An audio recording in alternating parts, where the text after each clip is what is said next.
হরি বল বাবা। এক বিন্দু চৈতন্য চরিতামৃত কৃষ্ণদাস কবিরাজ গোস্বামী বললেন, তিনি লিপিবদ্ধ করলেন যে বিন্দু কাহাকে বললেন। কবিরাজ গোস্বামী লিপিবদ্ধ করলেন যে কৃষ্ণ প্রেম সুখ সিন্ধু যদি কেউ পায় তার এক বিন্দু, সেই বিন্দু জগত ভাষায় কহিবার কথা নয়, তথাপি বাউলে কয় কহিলেই কে বাবা। তাহলে কৃষ্ণ প্রেম সুখ সিন্ধু, সিন্ধু মানে সাগর, যার কোনো কুল কিনারা নাই। সাগরের সঙ্গে উপমা করলেন কৃষ্ণ প্রেমটা। তাহলে কৃষ্ণ প্রেম সুখ সিন্ধু, সিন্ধু মানে সাগর, যার কোনো কুল কিনারা নাই। ঠিক তদ্রূপ আমার কৃষ্ণ প্রেমের, যার কোনো কিনারা নাই।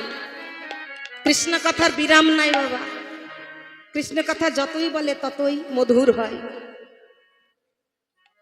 কৃষ্ণ প্রেমের বাবা সিন্ধু, সিন্ধুর মধ্যে থেকে কোনো ভাগ্যবান ভাগ্যবতী যদি এক বিন্দু পায়, তা সেই বিন্দুতে কি হয়? বিন্দুতে 14 ভুবনটি ভাসাইয়া দেয় এক বিন্দুতে। তো বললে কহিবার কথা নয়, তথাপি বাউলে কয় কহিলেই কেবা পাতিয়াই। পাতিয়াই মানে সবাই শোনে না। কৃষ্ণ কথা সবাই শুনতে চায় না বাবা। ওমা, হরি কথা অনেক রকমের হয়। মহাভারত হরি কথা, রামায়ণ হরি কথা, কিন্তু আমার রাধা গোবিন্দের যে লীলার কথা, যে হরি কথা, যে প্রেমের কথা, যে ভালোবাসার কথা, এ কথা শোনার মানুষ পাওয়া যায় না মা। এ কথা শোনার মানুষ পাওয়া যায় না। বললে সোনার মানুষ, সোনার মানুষ হয় ওমা। সোনার মানুষ, সোনা দিয়ে বাঁধানো মানুষ? বললে না। যে সোনার মানুষ শুনতে শুনতে যে সোনা হয়ে যায়, সে হলো সোনার মানুষ। হরি কথা শুনতে শুনতে যে সোনা হয়ে যায়। রাধারানী এই তো এর আগেই বললেন, সখীরে বধূ আমার পরশমণি, বধূর পরশে আমার অঙ্গখানি সোনার বরণখানি। তাহলে সোনার অঙ্গ হয়ে যায় মা। যে সোনা এই জগতে সোনা অঙ্গে ধারণ করলে অঙ্গকে সোনা করতে পারে না, কিন্তু আমার গোবিন্দের, রাধা গোবিন্দের প্রেমের কথা শুনতে শুনতে শুনতে সোনার মানুষ হয়ে যায়। হরি বল হরি বল। একজন ভিখারি বাবা ভিক্ষা করতে গিয়েছে, অতি দিনহীন গরিব, কিন্তু দিন আনে দিন খায়, জানে মাধব রাধা মাধবের সেবা দেয়, দিয়ে প্রসাদ পায়। তো মনে মনে চেয়েছে যে আমি যদি ভগবানকে দেখতে পেতাম, ভগবানের কাছে আমি কিছু চেয়ে নিতাম। ভিক্ষা করতে করতে ওমা ভিক্ষা পেয়ে অনেক তো দূরত্ব রাস্তা, একটু ফাঁকা জায়গা, আস্তে আস্তে বিশাল একটি বেশ বটবৃক্ষের ছায়া পেয়েছে, একটু হিলান দিয়ে ঝুলুটে রেখে বসেছে। তো এমন সময় ভাবছে যে আজ যদি আমি পেতাম আমার ভগবানের দর্শন, তো ভগবানের কাছে আমি কিছু চেয়ে নিতাম। ওমা করুণার ঠাকুর আমার চতুর্ভুজ, আমার প্রভু নারায়ণ, তিনি রথে চেপে চলে আসছে। হঠাৎ করে ভিখারি দেখতে দেখতে দেখছে, দূর থেকে দেখছেন যে পথ আলোময় করে চলে আসছে। তিনি বুঝতে পারলেন এই তো আমার ভগবান হবে। হ্যাঁ, তিনি রথে করে আসছেন, এই বুঝি আমার ভগবান হবে। তাড়াতাড়ি করে ওমা বাহু প্রসার করে গিয়ে পথ আগুলিয়ে দাঁড়ালেন, পথ আগুলিয়ে দাঁড়ালেন। এমন সময় ভগবান আমার চতুর্ভুজ নারায়ণ পথ থেকে, হরে কৃষ্ণ, রথ থেকে নেমে এবার ভিখারির কাছে এসে বলছে, কি গো তুমি আমার পথ অবরোধ করে দাঁড়ালে কেন? হ্যাঁ, ও বুঝেছি, তোমার ঝুলিতে কি আছে আমাকে একটু দেবে? ভিখারি মনে মনে হচ্ছে, এই রে, আমি তো চাইবো ভগবানের কাছে, আর ভগবান কিনা আমার কাছে চাইছে। হ্যাঁ, ভগবান বলছে, ও ভিখারি তোমার ঝুলিতে কি আছে আমাকে দাও না, দাও দাও। দাঁড়ালেন ভগবান। ভিখারি চিন্তা করছে, আমার থেকেও কি ভগবান ভিখারি? হ্যাঁ, আমার কাছে চাইছে তো কৃপণ ভিখারি, তো অতি কৃপণ। ঝুলির ভিতরে হাত দিয়েছে, আমার ঝুলি থেকে হাত দিয়ে মাত্র 3 টুকরো চাল উঠেছে। 3 টুকরো চাল দিয়ে দিলেন ভগবানের হাতে। ভগবান চাল 3 টুকরো নিয়ে হাতে করে বলছে, এবার তাহলে আসি। আসি বলে যেই না ভগবান রথে চেপে নিরাকার হলেন, ভিখারি মনে মনে ভাবলেন, এই রে আমার ভাগ্যে হলো না, আমি বলতেই পারলাম না যে হে ভগবান তোমার কাছে আমি কিছু চাইবো, আর ভগবানই কিনা আমার কাছে চাইলো। এই কথা ভাবতে ভাবতে ঘরে এসেছে। ওই রূপমাধুরী নয়নে শুধু ভাসছে, এ আমি কি দেখলাম, ভগবান আমাকে দেখা দিল বটে, আমি কিন্তু নিতে পারলাম না। ভাবতে ভাবতে তার গৃহিণী ঝুলির চাল নিয়ে রন্ধন করবে, তো চালগুলো বাচ্ছে, কেননা অনেকে সবজি দেয়, সবজি বাছে, বাঁচতে বাঁচতে এক টুকরো সোনা উঠে এসেছে। বলছে, আমার স্বামী কি কোনো ধনী ব্যক্তির ঘরে গিয়েছিল, চাউলের মধ্যে সোনা দিয়ে দিয়েছে? হ্যাঁ, ভালো করে খুঁজতে খুঁজতে আর এক টুকরো পেয়েছে। ওমা, 2 টুকরো হয়ে গেল, খুঁজতে খুঁজতে আর 1 টুকরো পেয়েছে। চাউল সব খুঁজে খুঁজে ওই 3 টুকরো সোনা পেলেন। বলছো, স্বামী এই দেখো, তুমি কি কোনো ধনী ব্যক্তির ঘরে গিয়েছিলে, তোমাকে কি ভুলে কেউ সোনা দিয়েছে? এই দেখো সোনা পেলাম। বলছি, কি জানি, হ্যাঁ চলো দেখি স্বর্ণকার দোকানে সোনা আসল না নকল গিয়ে দেখি। তাড়াতাড়ি করে স্বর্ণকার দোকানে গিয়ে মা এবার কষ্টি করে দেখছে আসল সোনা।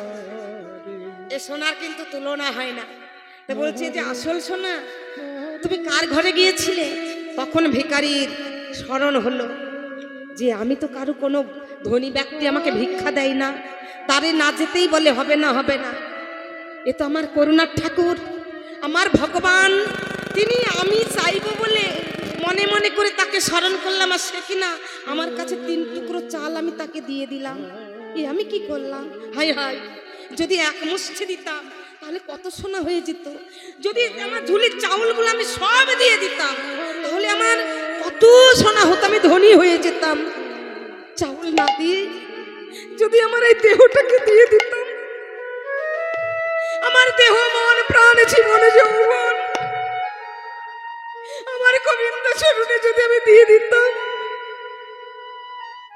তাহলে আমার এই দেহটা সোনা হয়ে যেত। আমি কি করলাম?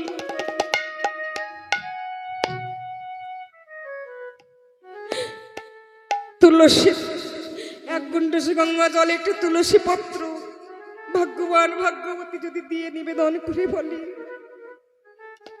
যে তুলসী দল মাত্রেন জলস্য চল কেন বা বিক্রিতে সাত্মানং ভক্তব্য ভক্ত বৎসল, ভগবান তার কাছে কেন দাস হয়ে যায়।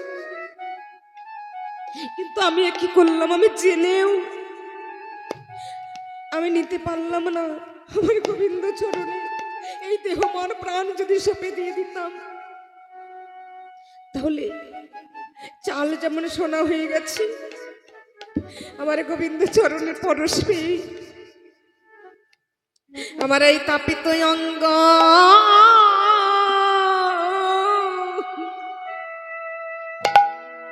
সোনা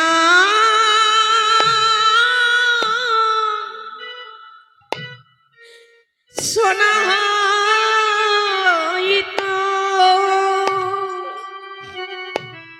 আমার প্রকৃত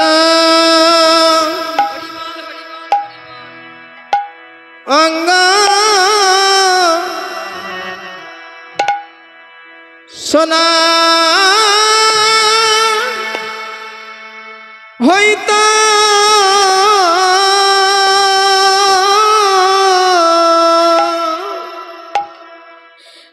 আমার এই তাপিত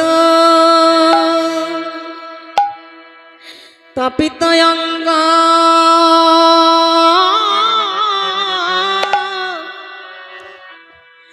সোনা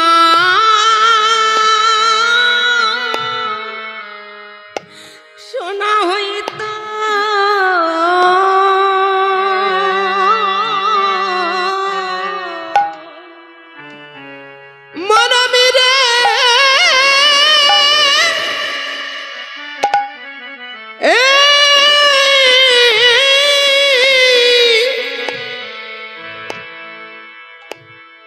ওরে মরম সখা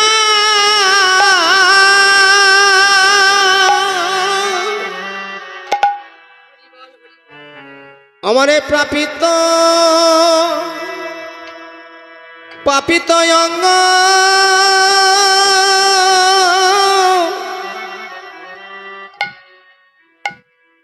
এই সোনা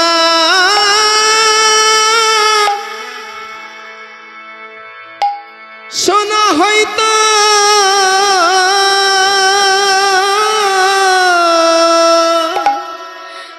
আমার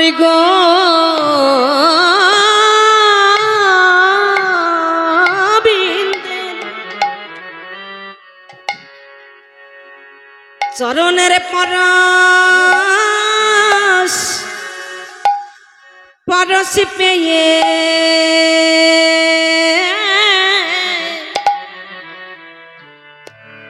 আমি যদি দেহ সপে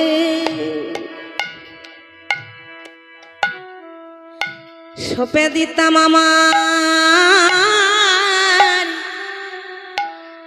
গোবিন্দ চরণে আমার গোবিন্দে হরিবল হরিবল গোবিন্দের পরশ পেয়ে দেহ সপে দিতাম যদি আমার গোবিন্দ চরণে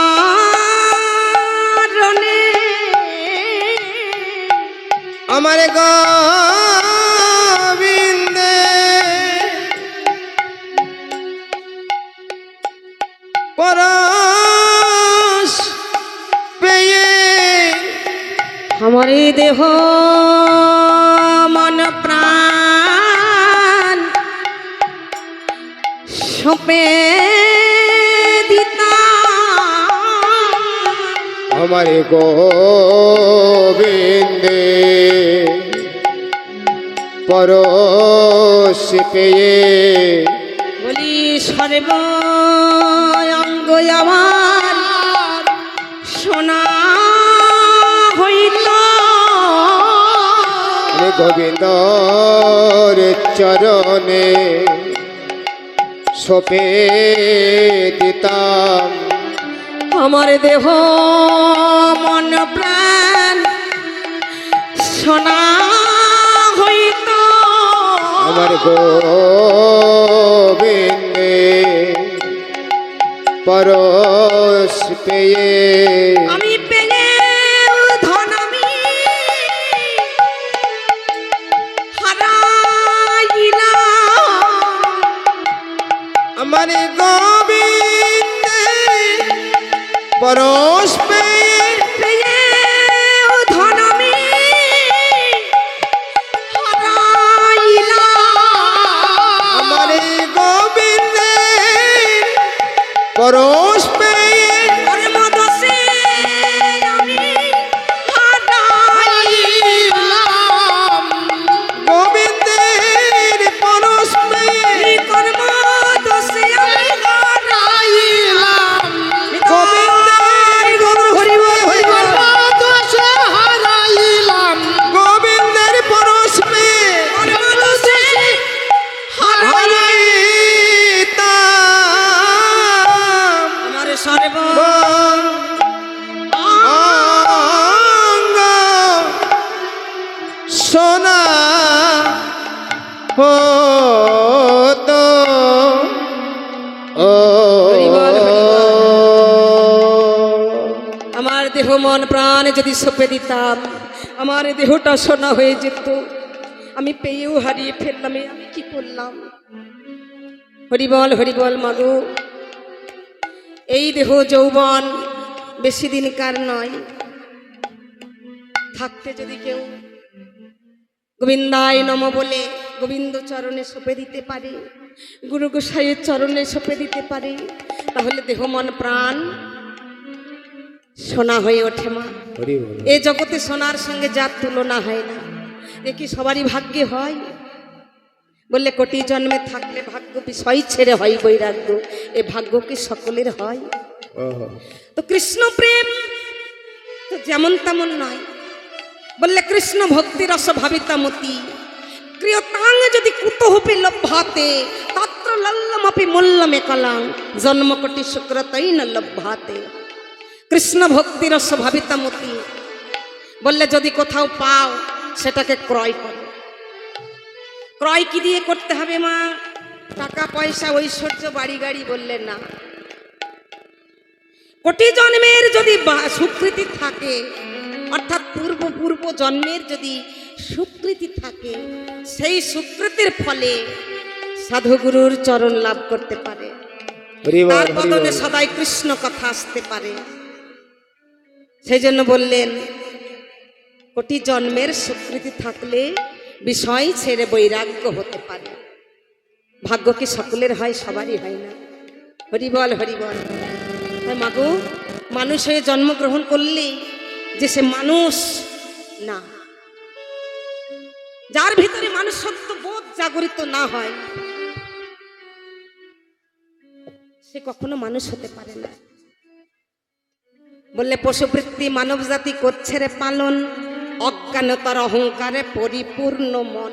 পরিপূর্ণ পাপ মন। পুণ্য ভালো মন্দ কভু জানে না, মানব জাতি জেনেও তাহা মেনে চলে না। এদের আছে কত ডিগ্রি বাবা, আছে কত শত ডিগ্রি। চলন বলন দেখলে মনে হয় কি যেন মূর্খ।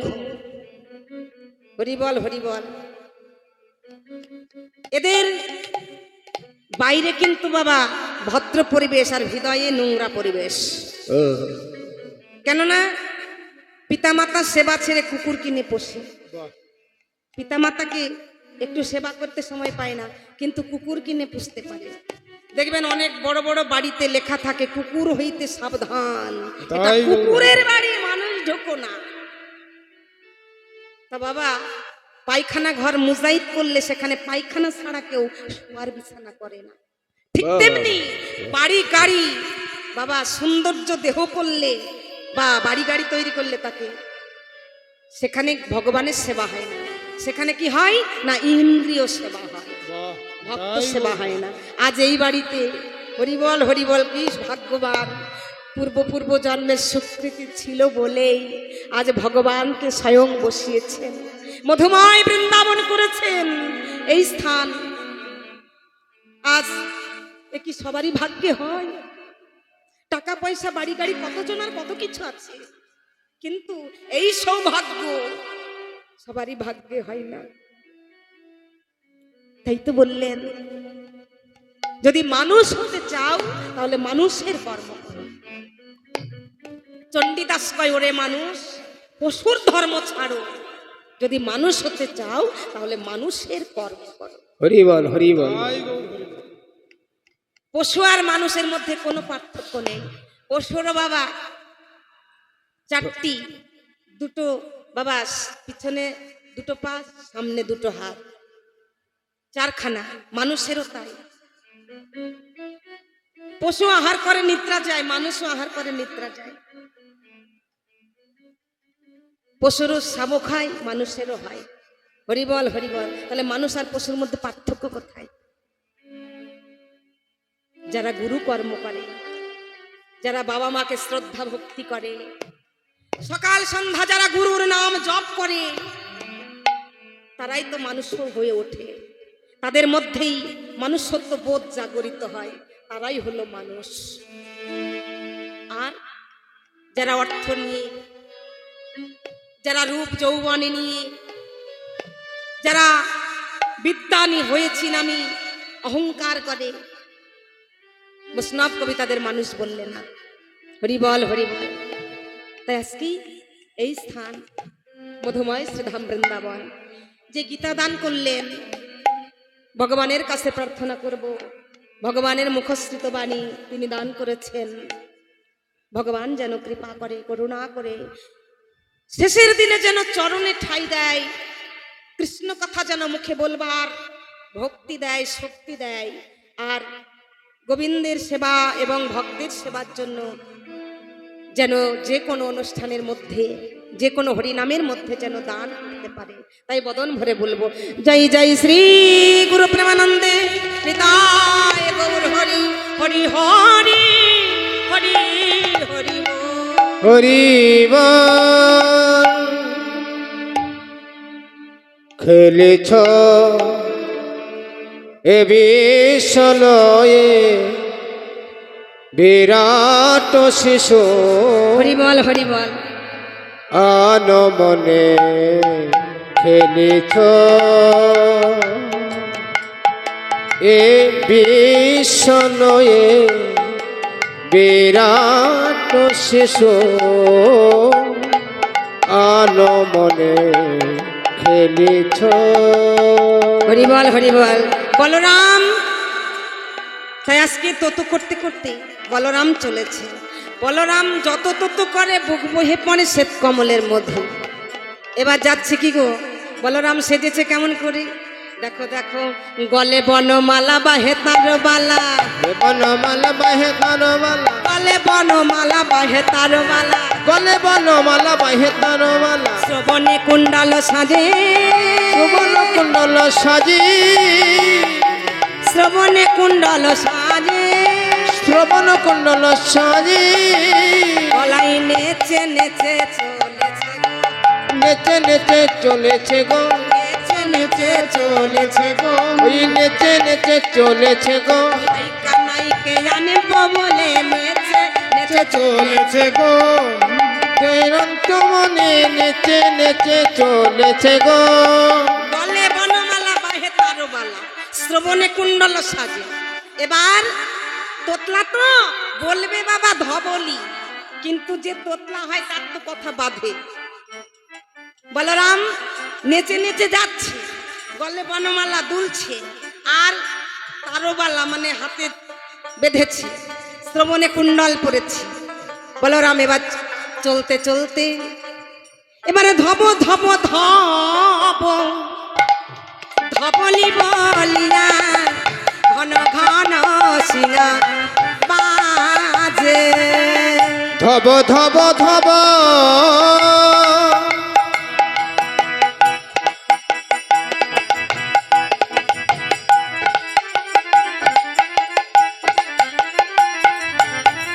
ধবলি বলিয়া গুণ সিংহ আকে বেজে উঠিল ওই বেজে উঠিল, বেজে উঠিল ওই বেজে উঠিল, রামের সিংহা, বেজে উঠিল সেই সিংহ বেজে উঠিল, ধব ধাব ধবলি বলি রামের সিংহা, বেজে উঠিল ওই ধব ধব ধবলি বলে এই বৃন্দাবন মাতাইয়ে, এ ধব ধব ধবলি বলে বৃন্দাবন মাতাইয়ে, এ ধব ধব ধবলি বলে ওই নামের সিংহ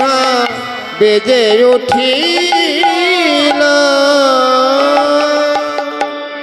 একবার বলবে ধবলি, কিন্তু না তোতলা তো ধব ধব ধব ধব ধব ধব ধবলি বলিয়া ঘন ঘন সিংহা বাজে। বলরামের সিংহা বেজে উঠিল। বলরাম সিংহা বাজাতে বাজাতে চলেছে, মদ খা মাতালের মতো চলেছে।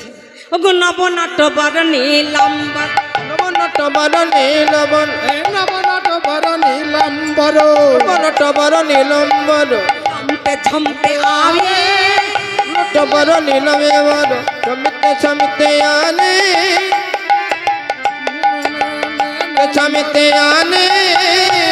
বলরাম নবনাট বর নীলম্বর, নব মানে নূতন, নূতন রাখালের মতো আজকে বলরাম নীলম্বর মানে নীল শাড়ি পরে বলরাম। আর এবার কি করছে, লম্পে ঝম্পে আয়ে। বলরাম লম্পে ঝম্পে মানে এমনি করে পথে চলেছে, লম্প দিয়ে ঝম্পে ঝম্পে বলরাম চলেছে। হ্যাঁ গো, বলরাম মাথা মাতালের মতো চলেছে, তো যাবে সোজা কিন্তু যাচ্ছে না।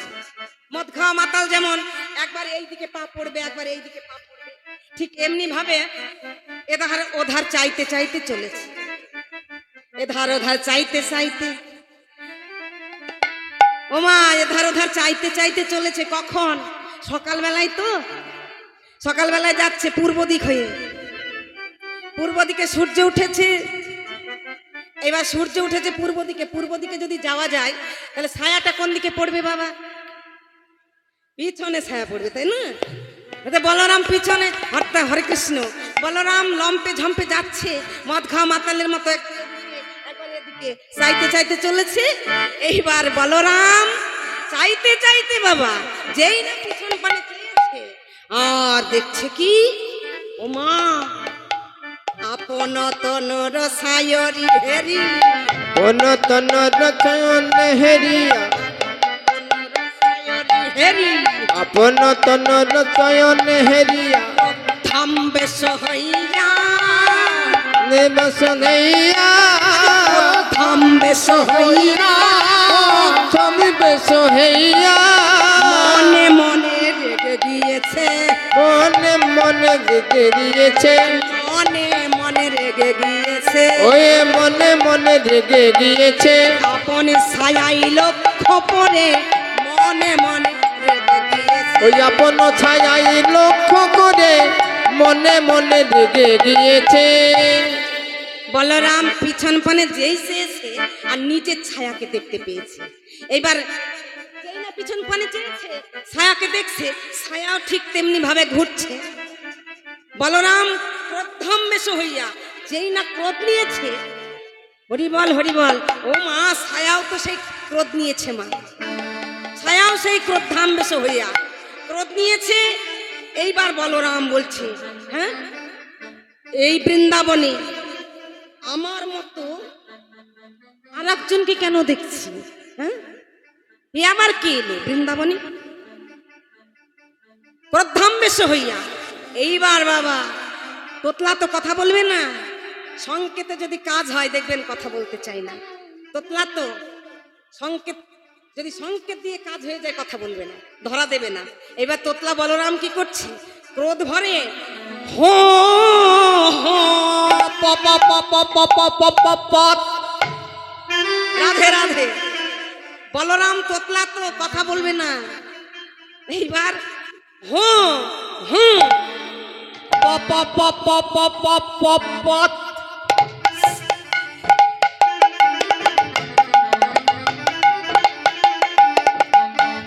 সারহ বলিয়া অঙ্গুলি ধন দিয়া, ছাড়াহাঙ্গলিয়া অঙ্গল ঘুরি ইয়া, ঘন ঘন সংকেত করে ধরা ধরা সঙ্গে গনে, পাপা পথে ছাড় ছাড়হ বলে ঘন ঘন সংকেত করে, পাপা পথে ছাড়ো বলে, ছাড়ো বলে, মনে মনে রেগে গিয়ে, পথে ছাড়ো ছাড়ো বলে, মনে মনে রেগে হরিবল হরিবল, ছাড়ো পথে ছাড়ো বলে, মনে মনে রেগে গিয়ে, পথে ছাড়ো পথ ছাড়ো বলে, কোনো কোনো রেগে গিয়ে, মনে মনে বলাই রেগে গিয়েছে। ও বাবা হুনমা হরে কৃষ্ণ, বলরাম এমন করছে, ছায়াও এমন করছে, বলরাম এমন করছে, ছায়াও এমনি করছে। বলরাম দেখলে তো পথ ছাড়বে না। হ্যাঁ বলরাম বলছে, আমি হলাম আমাদের কানাইয়ের বড় দাদা, আমাকে চিনিস? হ্যাঁ আমি তোকে কি করতে পারি জানিস? মাথা যেমন করে নড়াচ্ছে, ছায়াও ঠিক তেমনি করছে। বলরাম দেখছে সর্বনাশ, আমার থেকে তো আবার বীর কে এলো এই বৃন্দাবনে। বলাই মনে মনে, হ্যাঁ সাহস করছে, আবার একটু বাবা ভয়ও পাচ্ছে। এবার ভয়ে ভয়ে বলরাম দেখছে তো সরছে না, আমি যেমন করছি ও তো তেমন করছে, তাহলে কি ওকে আমার থেকে বীর হলো নাকি? হ্যাঁ, ক্রোধ ভরে বলরাম মনে মনে ভাবছে, দাদা মা যশোমতী বলেছিল যে বাবা বলরাম, হরে কৃষ্ণ, আমাদের বলরামের মা হচ্ছে রোহিণী আর কৃষ্ণের মা হচ্ছে যশোদা। তো দুজনে তখন একই জায়গায় ছিল। তো বলেছিল রোহিণী এবং যশোদা বলেছিল যে দুর্গম পথে চলতে গিয়ে যদি কোনো দস্যুর কবলে পড়ো তাহলে এক কাজ করবে, তাহলে পথের ব্রজ ধুলি গায়ে মাখবে, দেখবে দস্যুর কবল হতে রক্ষা পাবে। হ্যাঁ বাবা, এই যে ব্রজের রাঙা ধুলি, এ ধুলি তো যেমন তেমন নয়, হ্যাঁ যেমন তেমন ধুলি নয়। বৈষ্ণব পদধূলি অঙ্গে মাখলে প্রেতাব জ্বালা দূরে যায়, ব্যাধি দূরে যায়, যদি তার মনে বিশ্বাস থাকে। কথায় আছে না, বিশ্বাসে মিলাই বস্তু তর্কে বহু দূর, বিশ্বাস হইলে হয় প্রেমের অঙ্কুর। এই যে ব্রজের ধুলি, বৈষ্ণব পদধূলি, একমাত্র ভক্তই জানে। বৈষ্ণব পদধূলি অঙ্গে মাখলে বাবা প্রেতাব জ্বালা, জ্বালা কটা? আর হরে কৃষ্ণ, জ্বালা মানে অগ্নি, যে অগ্নি জ্বলে, দাও দাও করে জ্বলে। এই অগ্নি হচ্ছে 5 প্রকারের: ক্লেচ্ছাগ্নি, হুতাশন অগ্নি, দাবাগ্নি, কামাগ্নি, আর হরিবল হরিবল কামগ্নি, কালগ্নি, হুতাশন অগ্নি, ক্লেচ্ছাগ্নি আর দাবাগ্নি। এই যে 5 প্রকার। ক্লেচ্ছাগ্নি হরে কৃষ্ণ, কালগ্নি কাকে বললেন না? যেটা দেবের দেব মহাদেব তার মাথায় থাকে, কালনাগিনী, তার মুখ দিয়েও আগুন বাহির হয়, তাই না? হয় না কি বাবা? কালগ্নির, হ্যাঁ, কালনাগীর মুখ থেকেও আগুন বাহির হয়। ক্লেচ্ছাগ্নি কাকে বললো? যেটা দিয়ে আমরা রান্না বান্না করি। হুতাশন অগ্নি কাকে বললো? যার দ্বারাই আমরা মরা দাহ করি। আর দাবাগ্নি সকাল থেকে সন্ধ্যা পর্যন্ত আমার আমার আমার আমার। আর কামাগ্নি, কামাগ্নি হচ্ছে যার দ্বারাই সন্তান উৎপাদন হয়, সেখানেও আগুন আছে। এই 5 প্রকার আগুন যদি একত্রিত হয় তাকে বলে প্রেতাব জ্বালা। এই প্রেতাব জ্বালাই থেকে যদি নির্বৃত্তি পেতে চাও, যদি রেহাই পেতে চাও, তাহলে একমাত্র আমার গোবিন্দের নাম বদনে বলতে হবে। পথ চলিতে কথা বলিতে তোমরা গাউরে কৃষ্ণ নাম। তাহলে কৃষ্ণ নাম গাইলে সকল জ্বালা দূরীভূত হবে। আর ভক্তের পদরজ যদি অঙ্গে মাখা যায়, জ্বালা জুড়িয়ে যায়। তাই বলরাম করের পাচনি কক্ষে দাবি কি করলো? ব্রজের রাঙা ধুলি গায়ে মাখলো। ব্রজের রাঙা ধুলি গায়ে মাখে, বলছে ধুলির গুণা যে জানা যাবে, ধুলির কোনা জানা যাবে, ধুলির গুণা যে জানা যাবে, ধুলির গোনা জানা যাবে। অঙ্গে লেপনে করলাম জানা যাবে, মনে করলাম ধুলির গোনা জানা যাবে, মনে করলাম ধুলির গোনা জানা যাবে, মনে করলাম এই না ব্রজের রাঙা ধুলি, মনে করলাম এই না ব্রজের রাঙা ধুলি, মনে করলাম ধুলির গুণা জানা যাবে। এ